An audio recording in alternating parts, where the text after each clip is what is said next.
Hello, this is Scottish Independence Podcast episode number 158. And what you're going to hear today is the United Kingdom government getting a bloody good kicking.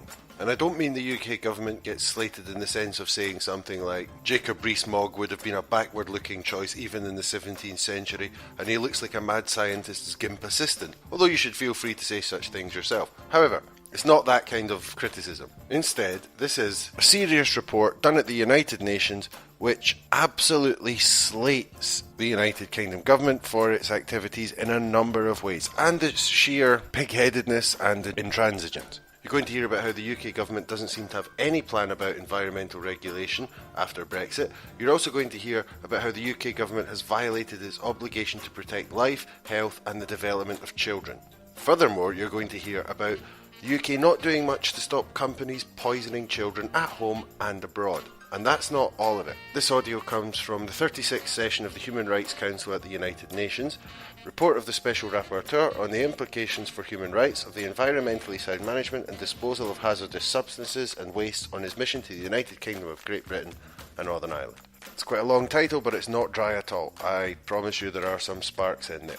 However, the first few minutes of the audio is just the rapporteur explaining the international context of the report. So if you want to skip that and get to the specifics of it, go to 7 minutes 40 on this recording, and that's where the sparks start to fly. Have a listen, and I'll have a wee word with you at the end. Shall we start? Yes. Okay, good morning everyone.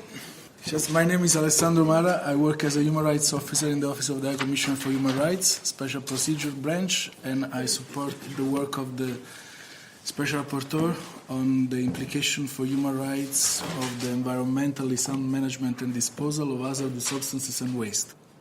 So the Rapporteur, as you may be aware, reports to the Human Rights Council every year.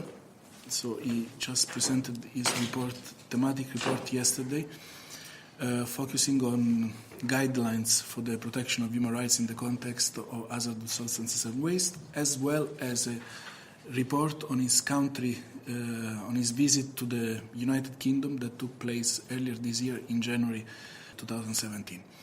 As I said, the presentation took place yesterday. We ended in the afternoon, and now the rapporteur is available to answer your questions and explain more if you have anything on the content of these two reports. With this, I give the floor to him for a short presentation. Maybe?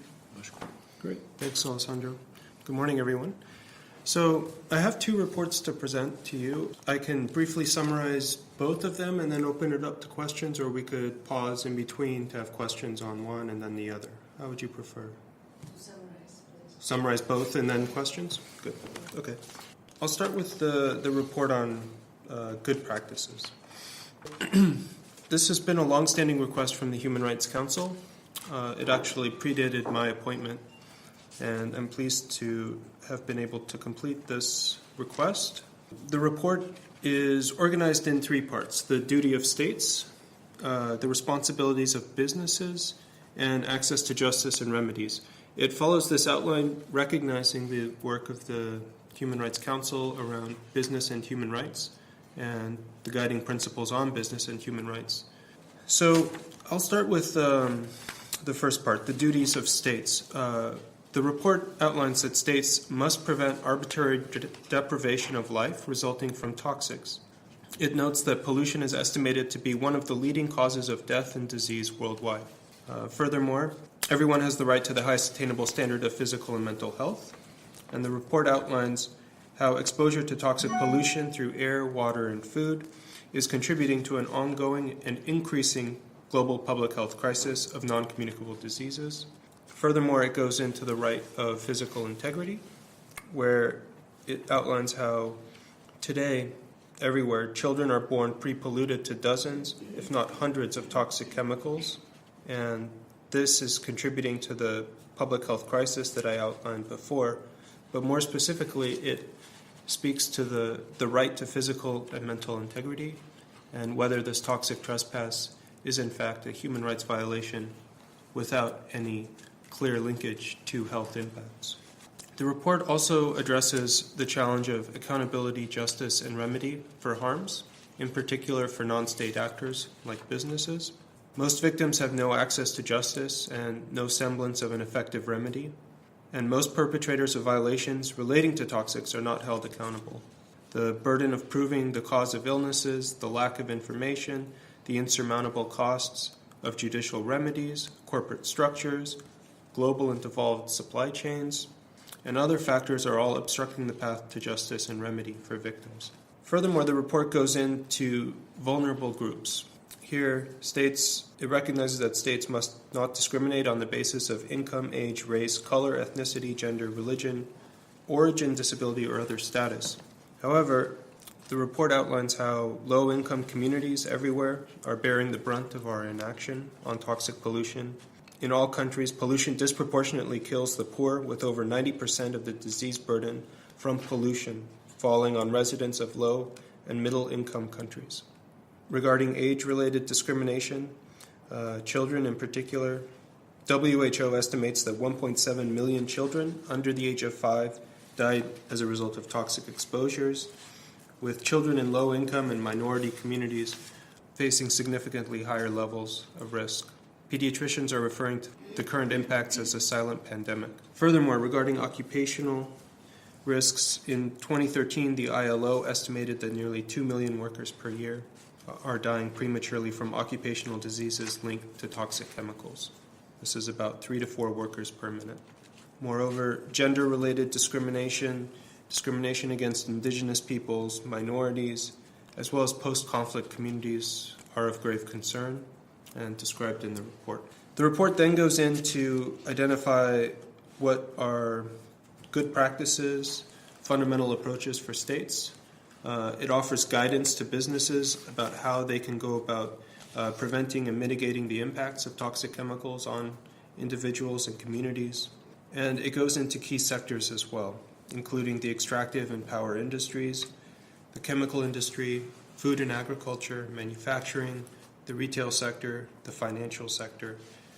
And finally, it discusses access to justice and effective remedy, and how states and businesses can go about enabling victims to have access to their right to an effective remedy. So that pretty much summarizes the guidelines on good principles. And now I'll turn to the report on the mission to the United Kingdom and of Great Britain and Northern Ireland. I had the opportunity at the invitation of the government to visit the UK in January of this year. It was a wide-ranging issue. We looked at many current issues facing the country, including Brexit, air pollution, fracking, toxic landfill sites, high-grade nuclear waste, the conduct of UK businesses not just at home but also abroad, and the impediments to accountability that are present, and then also looking at access to justice and remedy. In the case of Brexit, I heard assurances throughout the course of the mission and yesterday at the Human Rights Council from the government that Brexit would not lower standards of protection from environmental threats. However, I also heard, or actually did not hear, any clear assurances of how that would be the case.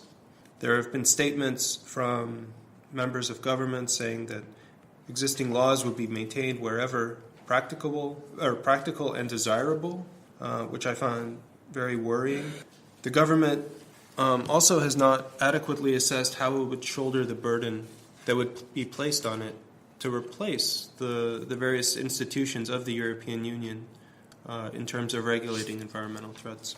I note in the report that if the UK does not equal the EU standards in terms of environmental protection, it could become a dumping ground for manufacturing activities, dirty industries. And I also noted with concern the efforts of the UK to develop trading partners with countries or trading agreements with countries that don't recognize the same rights as the UK and the European Union at this point.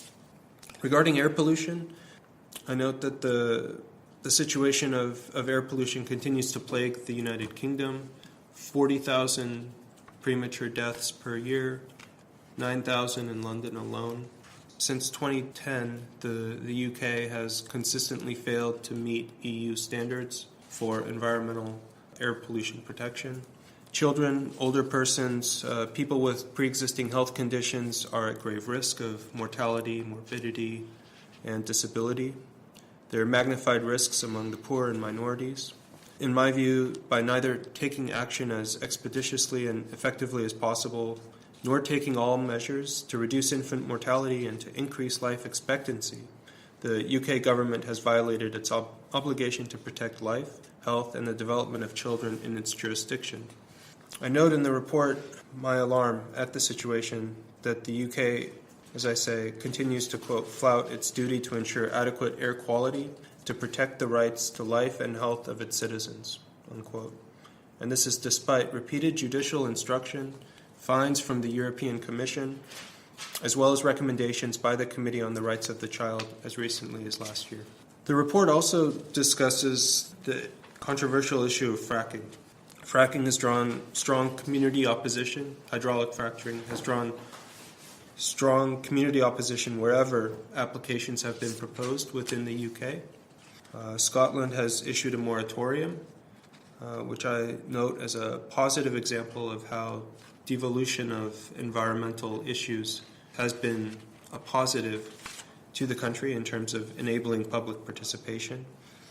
I also note in the report about several human rights concerns presented by fracking, most notably being impacts on the right to health. The New York Department of Health, for New York State that is, found increased symptoms reported by residents living near gas drilling sites of skin rash, nausea, vomiting, abdominal pain, and breathing difficulties.